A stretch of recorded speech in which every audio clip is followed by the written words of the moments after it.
So here we have problem number 8. We have solenoid 50 centimeter long is wounded with 500 turns of wire. Cross-section area of the coil is given. What is the self-inductance of the solenoid? Now, self-inductance of the solenoid is basically defined by a formula. So we also know that similar to the, it's almost same to the mutual inductance, where we had mu naught, we had N1, N2, and area divided by the L. But however, for the mutual inductance, we have to take it as n squared, number of turns, multiplied area and the length of the solenoid.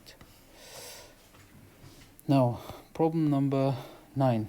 So we have to find self-inductance per meter of the coaxial cable whose inner radius and outer radius.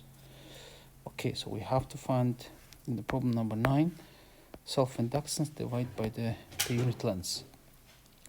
So basically coaxial cable is such a thing is that you have, it's kind of cylindrical shape cable, so it has inner metallic things and outer metallic things. So the in outer current flows, let's say, in this direction, and inner current flows in that direction.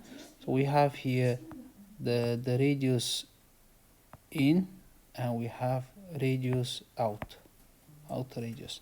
So this thing is basically defined by the formula where it is mu naught divided by 2 pi and ln r outer radius divided by r inner radius. So that's the final answer.